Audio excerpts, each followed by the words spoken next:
درود پاک پڑھی اللہم صلی علی سیدنا و مولانا محمد عدد ما فی علم اللہ صلاة دائمة بدوام ملک اللہ اعوذ باللہ من الشیطان الرجیم بسم اللہ الرحمن الرحیم وَإِذَا قِيلَ لَهُمْ آمِنُوا بِمَا أَنزَلَ اللَّهُ قَالُوا نُؤْمِنُ بِمَا أُنزِلَ عَلَيْنَا وَيَكْفُرُونَ بِمَا وَرَاءَهُ وَهُوَ الْحَقُّ مُصَدِّقًا لِمَا مَعَهُمْ قل فلم تقتلون انبیاء اللہ من قبل ان کنتم مؤمنین۔ اور جب ان سے کہا جائے کہ اللہ کے اتارے پر ایمان لاؤ، یہودیوں سے جب کہا جائے کہ اللہ نے جو کچھ بھی نازل فرمایا، قرآن اور اس سے پہلے کی جتنی کتابیں نازل فرمائی ان پر ایمان لاؤ،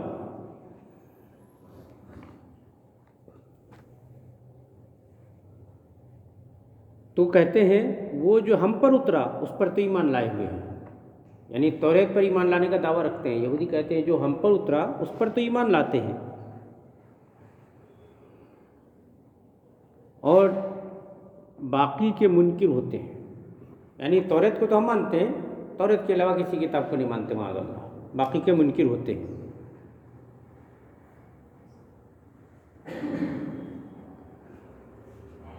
حالانکہ وہ حق ہے ان کے پاس والے کی تصدیق فرماتا ہوا، یعنی توریت پر ایمان لانے کا دعویٰ غلط ہے، چونکہ قرآن پاک جو توریت کا مصدق ہے، قرآن توریت کی تصدیق کرتا ہے اور توریت شریف بھی قرآن پاک کی تصدیق کرتا ہے۔ تو جب دونوں طرف سے ایک دوسرے کے مصدق ہیں تو پھر ایک کو ماننا دوسرے کو نہیں ماننا، مطلب اس کو بھی نہیں مانے تم نے، ایک کا انکار دوسرے کا بھی انکار ہو گیا۔ تم فرماؤ پھر اگلے انبیاء کو کیوں شہید کیا اگر تمہیں اپنی کتاب پر ایمان تھا؟ اس میں یہودیوں کے اس دعوے کو بھی جھٹلا دیا گیا، وہ جو کہتے تھے کہ ہم جو ہماری طرف اترا ہم اس پر ایمان رکھتے ہیں، تو بھئی تمہاری طرف توریت شریف نازل ہوا، اب تم دعویٰ رکھتے ہو توریت پر ایمان لانے کا، تو توریت پر بھی کہاں ایمان تمہارا؟ توریت کے شارحین جو انبیاء کرام تشریف لائے تم نے ان کو قتل کر دیا، شہید کر دیا۔ اگر ایمان رکھتے تو نبیوں کی تعظیم و توقیر بجا لاتے، تم نے تو نبیوں کو جھٹلایا، ان کو قتل کر دیا، کہاں تمہارا ایمان؟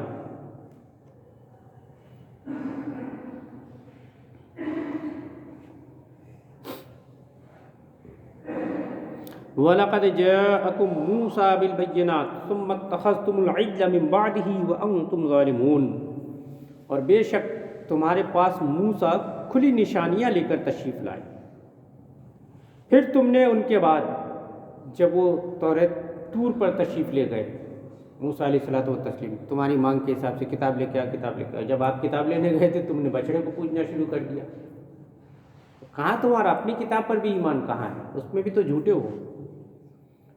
اور بے شک موسیٰ تمہارے پاس کھلی نشانیاں لے کر تشریف لائے، پھر تم نے ان کے بعد بچڑے کو معبود بنا لیا اور تم ظالم لوگ تھے۔ اس میں بھی ان کی تکذیب ہے کہ شریعت موسوی کے ماننے کا دعویٰ بھی جھوٹا ہے۔ اگر تم مانتے تو موسیٰ علیہ السلام کے عصا، ید بیضا وغیرہ کھلی نشانیاں دیکھنے کے بعد پھر بچڑے کو پوجنے نہیں لگ جاتے۔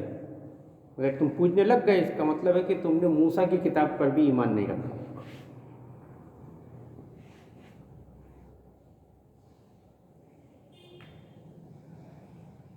اور تم ظالم لوگ تھے، توریت کے احکام کو عمل کرنے کا دعویٰ تمہارا جھوٹا ہے، تم نے بچڑے کو معبود بنایا، ظالم لوگ۔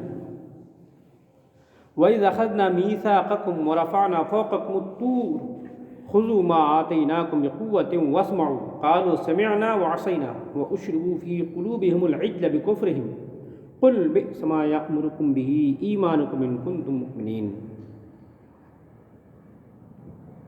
اور یاد کرو جب ہم نے تم سے پیمان لیا توریت کے احکام پر عمل کرنے کا،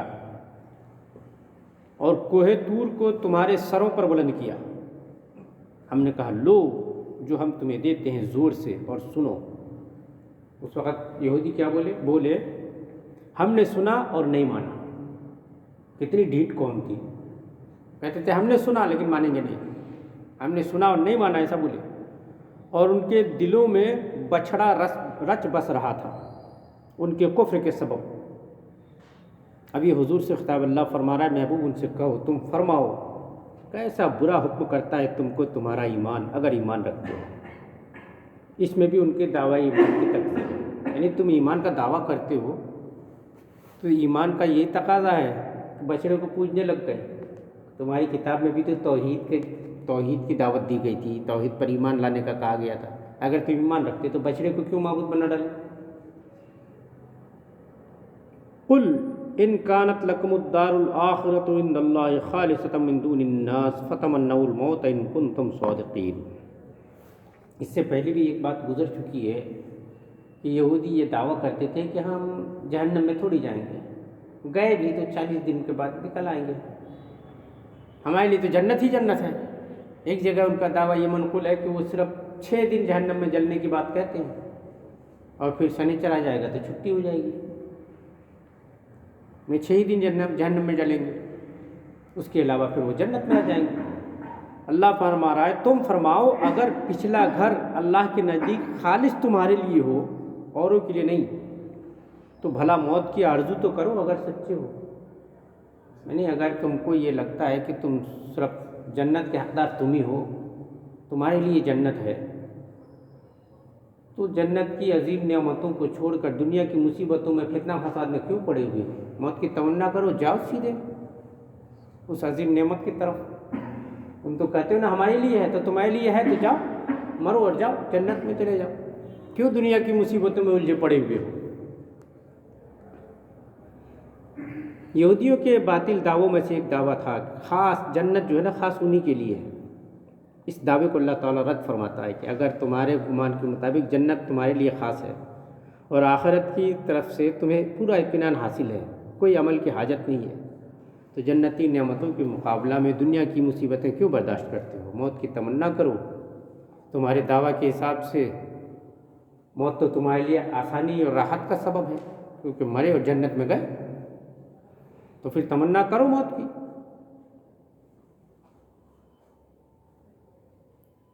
اور اس کے بعد بھی ان نے موت کی تمنا نہ کی، یہ بھی ان کے جھوٹے ہونے کی دلیل ہے. حدیث شریف میں آیا سرکار فرماتے ہیں کہ اگر وہ موت کی تمنا کرتے تو روئے زمین پر کوئی یہودی باقی نہ رہتا، سب مر جاتے. مگر انہوں نے تمنا نہیں کی، ان کو تو دنیا کی زندگی چاہیے، کہاں موت کی تمنا کریں گے؟ وہ تو حضور کے اوپر ایمان اسی لیے نہیں لا رہے تھے کہ ان کا نذرانہ چھوٹ جائے گا جو سالانہ اور ہر فصل پہ انہوں نے 25% 20% لاگو کر رکھا تھا. وہ اس لیے ایمان نہیں لا رہے تھے، وہ تو دنیا کے لیے ایمان نہیں لا رہے تھے. وَلَن يَتَمَنَّوْهُ أَبَدًا بِمَا قَدَّمَتْ أَيْدِيهِمْ وَاللَّهُ عَلِيمٌ بِالظَّالِمِينَ. اور ہرگز کبھی بھی موت کی آرزو نہیں کریں گے. یہ اللہ تعالیٰ غیب کی خبر دے رہا ہے، یہ معجزہ ہے کہ یہودی باوجود ضد اور ہٹ دھرمی کے اتنے سخت مخالفت کرتے تھے اسلام اور مسلمین کی، رسول اللہ کی خاص طور سے، اس کے باوجود موت کی تمنا کبھی نہیں کریں گے. وہ موت کی تمنا کا لفظ زبان پر نہیں لائیں گے. یہودی اور اس طرح سے دوسرے مشرکین، ان کی تو تمنا ہے کہ دنیا ہمیشہ رہے اور یہ ہمیشہ اسی میں رہ جائیں، بستے جائیں، ان کی یہ تمنا رہتی ہے. مجوسیوں کا ایک گروہ تھا، مشرکین میں ایک گروہ مجوسیوں کا، وہ جب آپس میں ایک دوسرے سے ملتے تھے کہتے زی 1000 سال، یہ ان کا سلام تھا. زی 1000 سال مطلب 1000 سال جیو. ہمارے ہندوستان میں جگ جگ جیو کیا بولتے ہیں؟ یہ اس تمنا کو جتاتا ہے کہ یہ دنیا میں بہت لمبا جینے کی تمنا رکھتے ہیں. اس کے برخلاف مسلمان لوگ موت کو ایک نعمت کی طرح سے لیتے ہیں. سعد بن ابی وقاص رضی اللہ تعالیٰ عنہ جب ایران پہ حملہ کرنے، فوج کشی کرنے گئے تو ایک شہر کے باہر پڑاؤ ڈالے اور دریا تھا بیچ میں، پانی بیٹھے گا نہیں جا پائیں گے. تو آپ نے نامہ و پیام شروع کیا کہ شہر ہمارے حوالے کر دو، نہیں تو ہماری شرطوں کے حساب سے صلح کر لو، اور اگر نہیں صلح کرتے ہو تو سعد بن ابی وقاص خط میں لکھے تھے ان معنا قوم یحب الموت کما تحب الاعاجم الخمر. یہ لفظ آپ کا یاد رہے گا، تاریخی کتابوں میں لکھا ہے. سعد بن ابی وقاص نے لکھا ہمارے ساتھ ایسی قوم ہے جو موت سے اتنی محبت کرتی ہے جیسے کہ تم لوگ شراب سے محبت کرتے ہو. شراب کی مستی تو فانی ہے، شام کو پیے تو صبح اتر جاتی ہے. موت کی مستی جس پر چڑھ جائے تو بنا شہادت کے وہ اترتی نہیں ہے. سمجھ گئے؟ حضرت حسن بن منصور حلاج رحمۃ اللہ تعالیٰ علیہ کامل ولی گزرے ہیں، ان کے اوپر جذب کا الزام لگا اور عن الحق کے دعویٰ کا الزام لگا کر کے ان کو سزائے موت کا حکم سنایا گیا، ان کو سزائے موت دی بھی گئی۔ کبھی انشاءاللہ تصوف کی محفل ہوگی تو یہ واقعہ پورا بتاؤں گا، ابھی اتنا سن لیجئے۔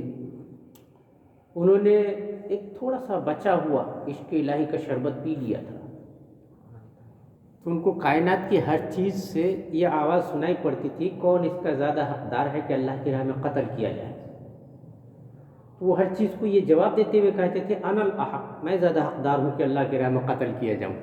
موت سے محبت کی بنیاد پر ایسا کہتے تھے۔ تو قاضی کے پاس بات پہنچی، قاضی نے پہلے حکم سنایا کہ ان کو سنگسار کیا جائے۔ سب پتھر مار رہے ہیں، باندھ کر کے ایک جگہ ڈال دیے ہیں، پتھر مار رہے ہیں۔ ایک اللہ والا بھی آیا، اس نے بھی پتھر مار، پتھر کی جگہ پہ انہوں نے پھول سے مارا۔ تو آواز نکالی انہوں نے، بولے سب پتھر مارتے ہیں تو چپ چاپ سہ رہے ہو، ہنس رہے، میں نے پھول مارا تو آواز کر رہے۔ ارے فرمائے سب ہنستے ہیں، نہ بنا دیکھے مارتے، تو دیکھ کے مار رہا ہے، تو نے تو جانا ہے، مجھے پہچانا ہے۔ اب اتنا کئی دنوں تک ہو گیا، مر ہی نہیں رہے، پتھر کھا رہے ہیں، جی رہے ہیں۔ خبر ہوگی بادشاہ کو کہ یہ تو ہو ہی نہیں۔ ہاں تو بولے ان کو قتل کر دو۔ جب ان کو قتل کیا گیا تو خون کے قطرے جہاں جہاں گرے ہر جگہ سے ان الحق کی آواز آنے لگ گئی۔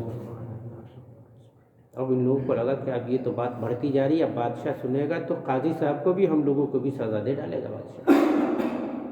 انہوں نے کیا کیا کہ اس کو جلا ڈالا، ٹکڑے ٹکڑے کر دیے حضرت منصور بن حسن اللہ، ٹکڑے ٹکڑے کیا، ٹکڑے ہوتے گئے، جتنے ٹکڑے ہوئے تمام ٹکڑوں سے یہ آواز، آگ میں ڈال دیے تو آگ کے شعلوں سے یہ آواز آتی تھی۔ تو مسلمانوں میں ایسے لوگ ہیں جو موت کو ایسے ہی پیار کرتے ہیں جیسے شراب سے لوگ پیار کرتے ہوں۔ وَلَن يَتَمَنَّوْهُ أَبَدًا بِمَا قَدَّمَتْ أَيْدِيهِمْ وَاللَّهُ عَلِيمٌ بِالظَّالِمِينَ، اور ہرگز کبھی اس کی آرزو نہیں کریں گے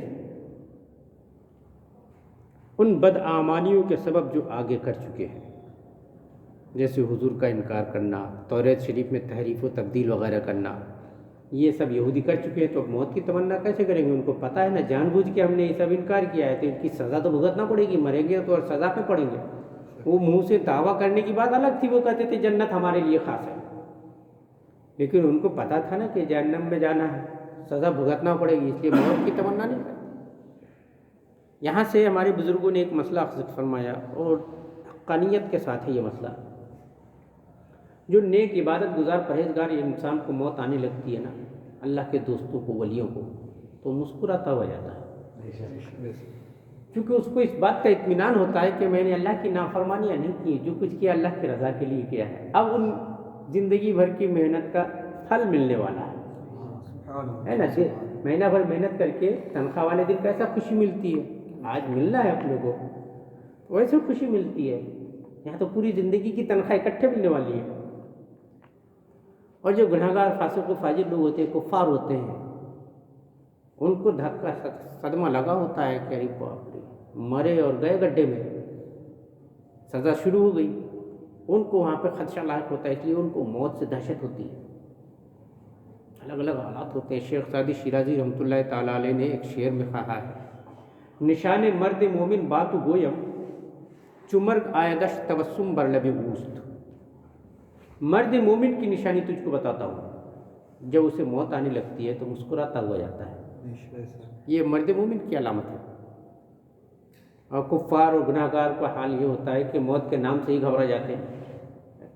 ہم لوگ بھی یوں کہنے کو تو اوپر اوپر سب کہہ دیتے ہیں کہ نہیں ہم تو موت سے پیار کرتے ہیں، ہم نہیں گھبراتے موت سے، لیکن سچی بات یہ ہے کہ موت سامنے آ جائے نا تو اچھے اچھوں کے پسینے چھوٹ جاتے ہیں۔ وہ کہنے کی بات ہے، اس کی مثال دیکھنا چاہتے ہیں نا آپ، کبھی راستے میں جتنے ہمت والے لوگ ہیں ان کو لے کے چلیں، اندھیرے میں کہیں ایک پائپ پڑا ہوا ملے، وہ سانپ سمجھ کے سب چھٹک جائیں گے۔ آپ تھوڑا سا ٹھٹک کے بتا دو، خالی دکھا دو، سب پیچھے ہٹ جائیں گے۔ اگر موت سے ڈر نہیں ہے تو کاہے کو سانپ سے ڈر رہے ہیں؟ یہ ظاہر کرتا ہے کہ ہم منہ سے کہتے ہیں موت سے نہیں ڈرتے، لیکن حقیقت یہ ہے کہ موت سے بہت ڈرتے ہیں۔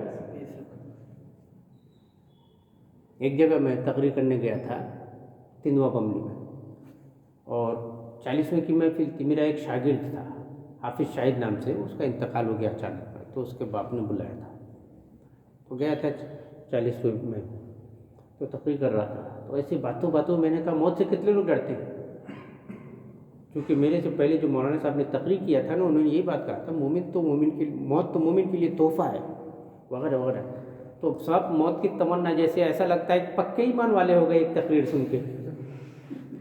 میں نے کہا آپ لوگوں کو موت سے ڈر نہیں لگتا؟ بولے نہیں، حضرت کے بیان کے حساب سے موت سے ڈرنا کیا؟ میں نے کہا بالکل ہاں، میں نے کہا وہ سانپ سے تو بچو، یہ سانپ آ رہا، ارے باپ رے اٹھ کے بھاگنے لگتے ہیں۔ میں نے کہا موت سے تو ڈرتے ہی نہیں ہے، سانپ سے ڈر جاتے ہیں۔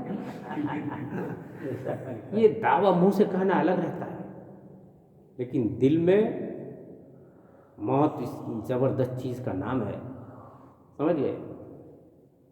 ابراہیم علیہ الصلوۃ والتسلیم نے ایک دن ملک الموت سے فرمایا اپنی وہ شکل دکھاؤ جس شکل میں تم مومنین اور متقی لوگوں کی روح نکالتے ہو۔ جب حضرت اسرائیل اپنی اس شکل میں آئے تو اش کر اٹھے حضرت ابراہیم، واہ سبحان اللہ کیا خوبصورتی ہے حضرت اسرائیل کی، اور پھر فوراً یوں گویا ہوئے، اللہ اگر تو اپنے نیک بندوں کو کوئی اور نعمت نہ دے، صرف اسرائیل کی یہ صورت دکھا دے، یہی نعمت بہت ہے۔ پتہ ہی کتنی پیاری صورت ہوگی اسرائیل کی، ہیں اسرائیل وہ۔ اب اس کے بعد پھر حضرت ابراہیم نے فرمایا اسرائیل اب اپنی وہ شکل دکھاؤ جس میں تم گناہ گاروں، فاسقوں، فاجر اور کافروں کی روح نکالتے ہو۔ پہلے تو انہوں نے معذرت کی کہ اللہ کے نبی وہ شکل آپ کو دکھانے کے لیے نہیں ہے، لیکن آپ نے حکم فرمایا، میں تجھے حکم دیتا ہوں، دیکھنا چاہتا ہوں۔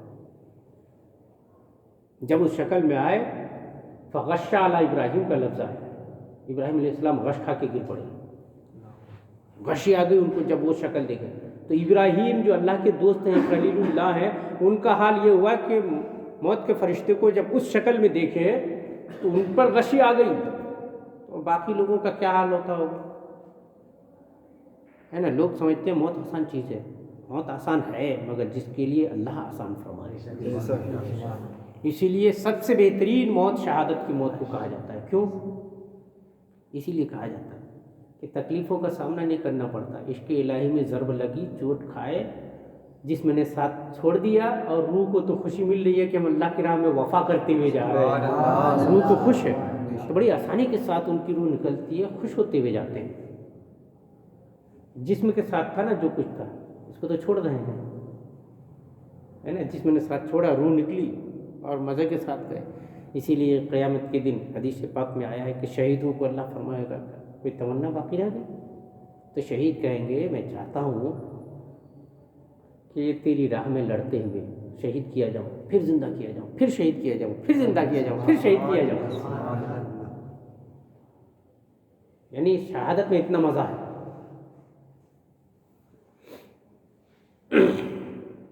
وَلَتَجِدَنَّهُمْ أَحْرَصَ النَّاسِ عَلَىٰ حَيَاةٍ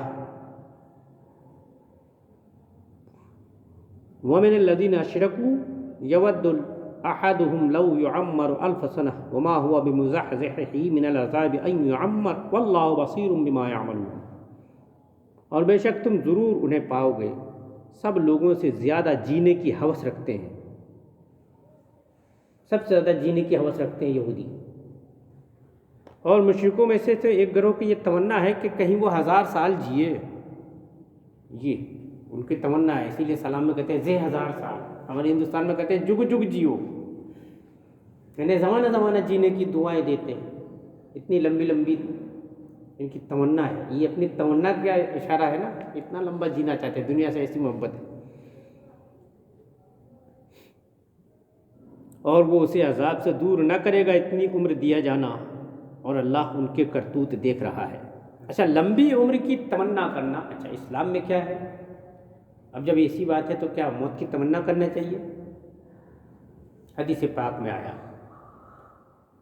دنیا کی پریشانیوں مصیبتوں سے گھبرا کر اگر کسی نے موت کی تمنا کر دی تو اس نے صبر و رضا کا خلاف کرتے ہوئے گناہ کیا۔ موت کی تمنا کرنا منع ہے، لمبی زندگی مانگنا بھی منع ہے، لیکن اگر لمبی زندگی کو اس لیے مانگتا ہے کہ اللہ اعمال باقی رہ گئے، کچھ کر لینے کا موقع دے، بہت گناہ کر لیے، توبہ کا توفیق دے دے، اپنے گناہ بخشنے کا سامان کر لو، میرے گناہوں کا پلہ تو بھر چکا ہوگا، نیکیوں کا بھی کچھ کر لینے دے، اگر اس نیت سے کوئی لمبی زندگی مانگتا ہے تو یہ مستحب چیز ہے، یہ جائز نہیں بلکہ مستحب ہے، اچھی بات ہے۔ لیکن دنیا کمانے کے لیے لمبی زندگی مانگ رہا ہے تو یہ مانگنا بھی برا ہے، اور دنیا سے گھبرا کر کے اگر کوئی موت مانگ رہا ہے تو یہ مانگنا بھی برا ہے نا۔ صحابہ کرام اکثر تمنا کرتے تھے، دعا کرتے تھے۔ عمر فاروق رضی اللہ تعالیٰ عنہ اپنی ہر نماز کے بعد ایک دعا خاص طور سے مانگا کرتے تھے، اللہم ارزقنی شہادۃ فی سبیلک و وفاۃ ببلد رسولک۔ یہ آپ کی دعا میں شامل رہا کرتا تھا، اے اللہ تیرے راستے میں شہادت اور تیرے رسول کے شہر میں وفات عطا فرما۔ عجیب دعا تھی۔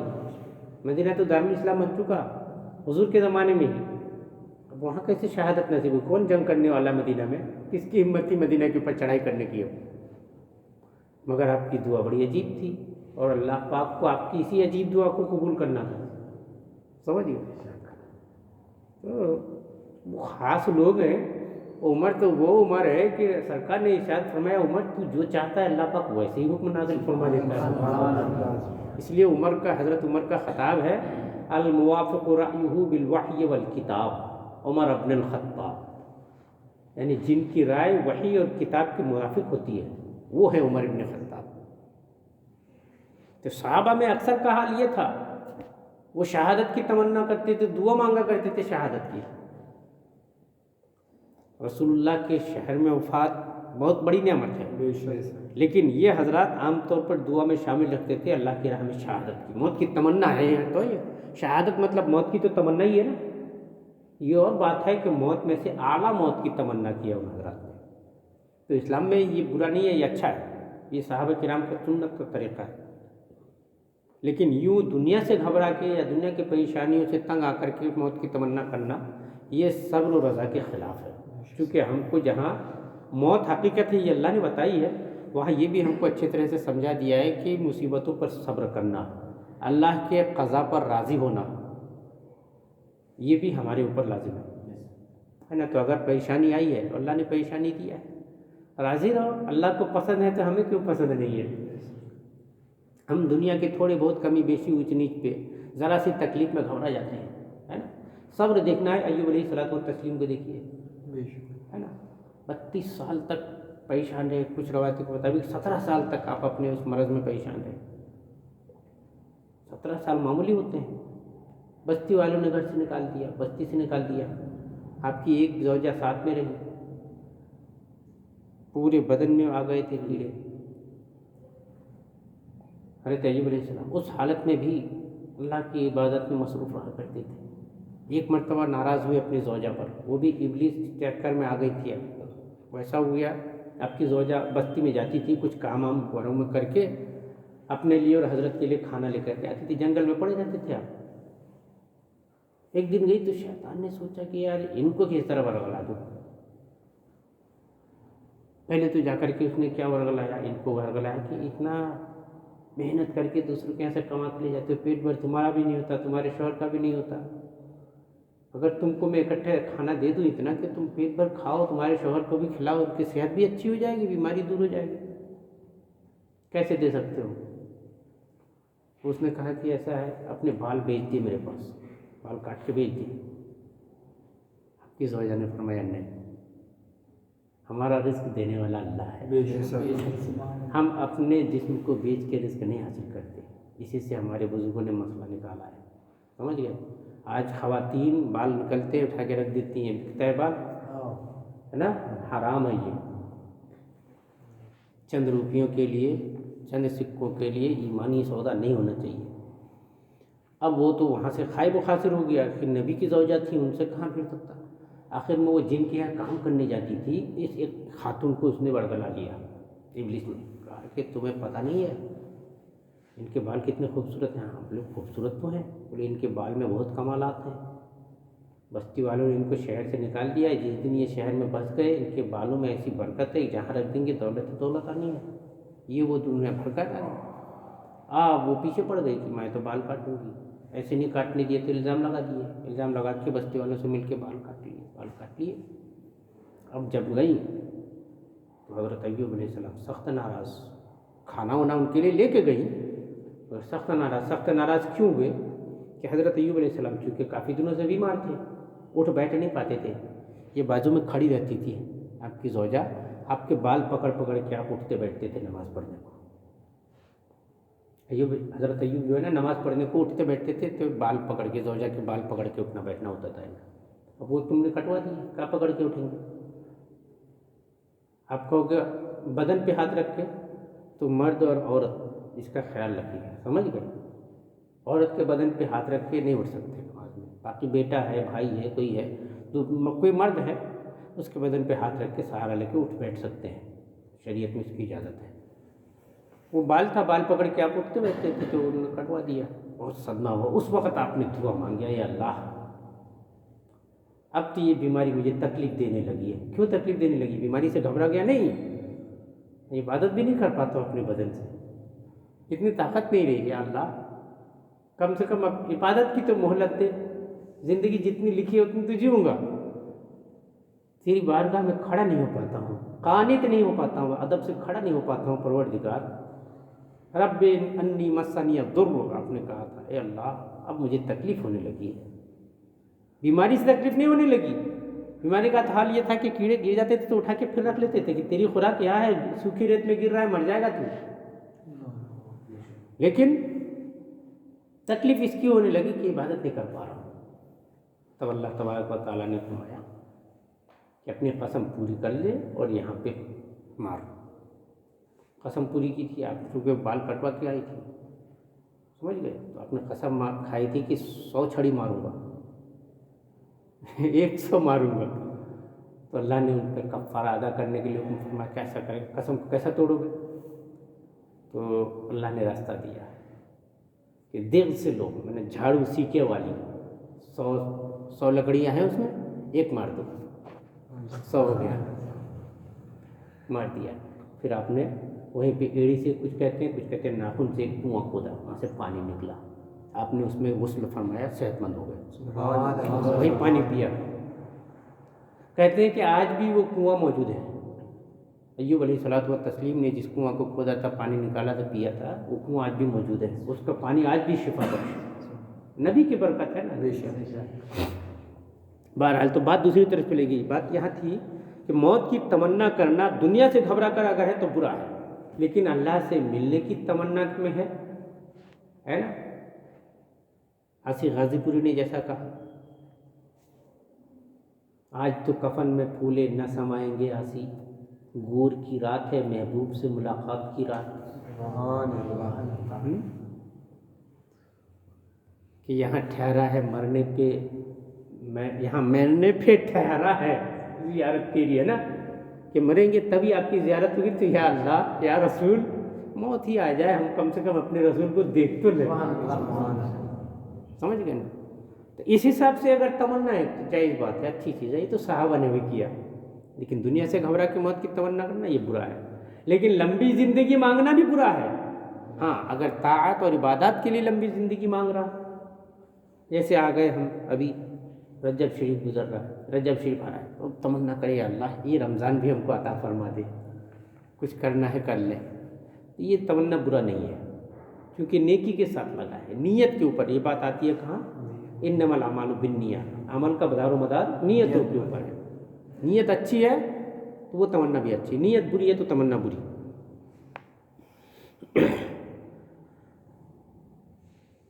اور بے شک تم ضرور انہیں پاؤ گے کہ سب لوگوں سے زیادہ جینے کی ہوس رکھتے ہیں، اور مشرکوں میں سے ایک کو تو یہ تمنا ہے کہ کہیں 1000 برس جیے اور وہ اسے عذاب سے دور نہ کرے گا، اتنی عمر دیا جانا، اور اللہ ان کے کرتوت دیکھ رہا ہے، اللہ کو ان کے کرتوت کا پتہ ہے کہ وہ کیا کر رہے ہیں، ان کے کرتوتوں کا اللہ تبارک و تعالیٰ کو اچھی طرح سے پتہ ہے۔